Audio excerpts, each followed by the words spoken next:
Do you guys remember when we found out the truth about Itachi, how he had to kill his clan, but he was protecting his little brother, so it was okay? Itachi didn't really do anything bad besides that, right? He only massacred his entire clan, including the kids. Well, up until this week, you could somehow make the argument that Itachi indeed was a good guy, and he had to do what he did, right? Because we'd never seen Itachi really go savage mode in the Akatsuki. Even though he was a part of the Akatsuki, and the Akatsuki were known to be a bunch of savages, Itachi was mostly in the back making sure things were under control, watching over the Leaf Village, and nobody really knew that at the moment, but Itachi wasn't out there doing these atrocities, right? It was mostly Kisame doing the dirty work. And Kisame was not a nice guy by any means. He'd kill people for fun. He'd kill people for work, but he'd also kill people for fun, because it turned him on, the scent of fucking blood, he'd pull out his shark skin and just whoop motherfuckers to death, so Kisame was not a nice guy. But even before seeing this episode, seeing Itachi be a brute himself, I can no longer say Itachi's a good guy. You can no longer make the argument that Itachi was a fucking good guy. And yes, good and bad are completely subjective. Everybody has their own view on that. But this is fucking shonen. Labels like good and bad are easier to slap on characters. Even more complicated characters like Itachi. Now you can no longer slap that good label on Itachi. Doesn't matter what you fucking say, you just can't do it because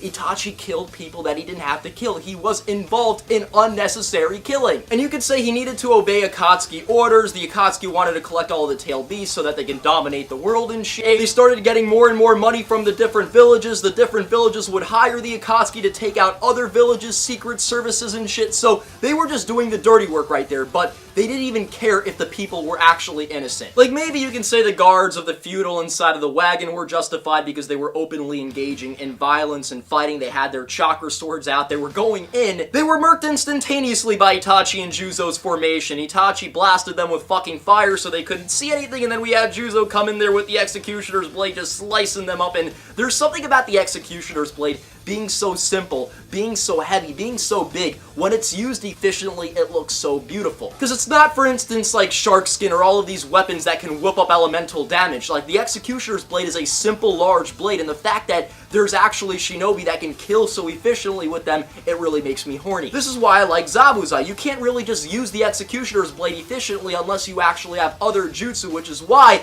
Juzo relied on Itachi blinding these guys with the fire, just like Zabuzai would use, hit and miss jutsu so nobody could see, and then the Executioner's Blade was just so fucking vital. But we're straying off topic here. Itachi finished off all of the guards with Shuriken, and then Juzo came in with his Executioner Blade, cutting the fucking thing in half. Oh my god. You could make the argument that all these guys were necessary to kill. Maybe they were involved in a lot of corruption, maybe they were involved in killing others, so them being killed isn't that big of a deal, right? But then they were given orders from Pain to infiltrate the Land of Water, which is actually Juzo's homeland, the fucking Hidden Mist Village. Keep in mind, Juzo's a former Seven Swordsman of the Mist. He was actually involved in a war where he actually had to kill Might Dai alongside the other Seven Swordsmen, and then Might Dai sacrificed himself using the 8 gates. This was the same war where Obito died, of course, and where Fugaku unlocked his MS that we never knew he actually had. But despite these being orders, they didn't have to do this shit. Like, honestly, this is just fucking dirty work. They're just being compensated a lot of money, and they're just causing chaos everywhere. And the original intention of the Akatsuki is not world domination. It started off as a peaceful movement with pacifists who wanted to bring attention to the struggling of people inside of the Hidden Rain Village, and it turned into a fucking terrorist organization. Regardless of what their job is to kill this feudal fucking lord and shit, because apparently in the Hidden Mist Village, there's these clans that war with each other. It's some really old, outdated shit, especially when you have, it was stated, a Mizukage who can't get involved in these tensions between the clans. So it's basically corruption run amok and nobody can do anything about it. For,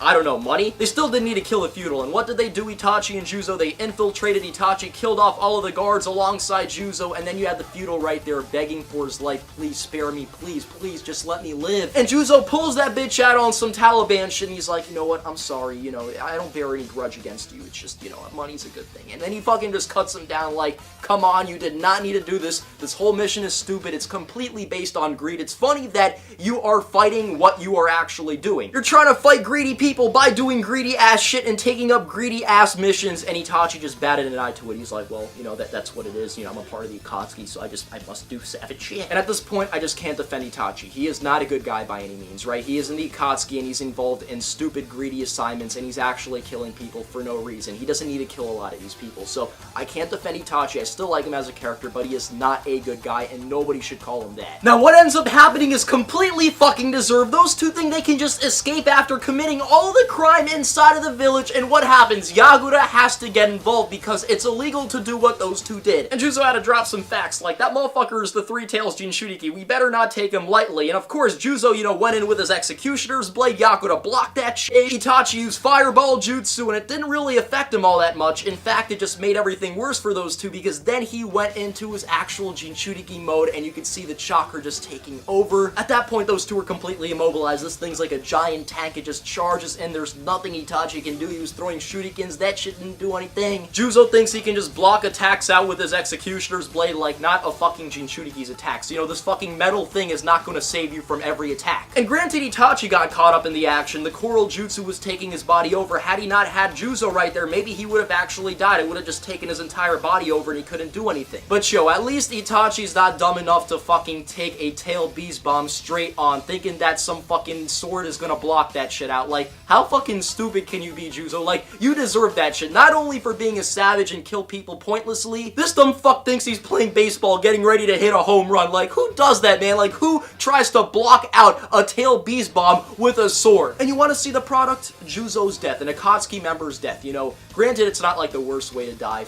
being in the Akatsuki. I mean, our boy Kakuzu just fucking blew up his own comrade. Like, what the fuck? I swear I love this guy. You know, Juzo, at least he got taken out by the fucking enemy. You know, fucking Kakuzu's comrade got taken out by fucking Kakuzu, and obviously Kakuzu doesn't really get along with everybody. He's actually been stated to kill his former teammates. But when we saw that flashback of Kakuzu bringing out his soul and then firing a big giant blast and then just killing off his fucking teammate, calling that shit collateral damage, you know, he was just too slow. He just got in the way like, no motherfucker, you were just in the back there, you probably hated his ass and you just let him fight, and you know, you took advantage of the fact that he was in the middle of a fight and then you just blew his ass up. That's not the same thing as collateral damage. Like, I swear, some of these Akatsuki motherfuckers are retarded, and I guess they're getting stronger and stronger because they weed out all of the bad, weaker members like Juzo, like fucking Kakuzu's teammate who got caught up in the blast. This shit's ridiculous, but completely deserved, and I guess Juzo was expecting to die here, which is why he didn't want to come to this village like everybody was after him. He even told Itachi, like, if I get captured, you have to kill me. That's one of our formations. I don't know what happened. All I know is Itachi used the fucking Amaterasu Blackfire, burning Yagura out of his fucking Jinchuriki form. He just was on the ground there all burnt and shit. Like,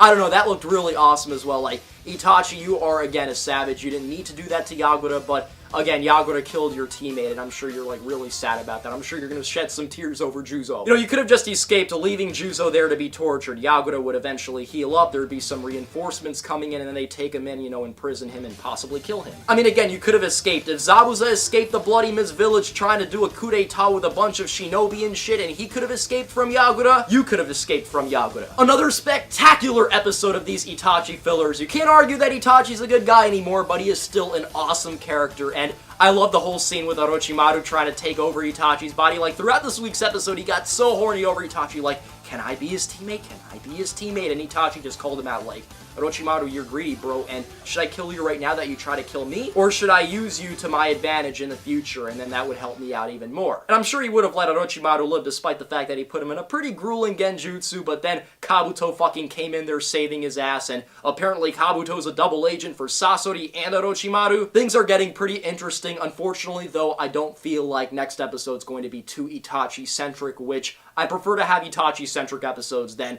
Orochimaru-centric episodes.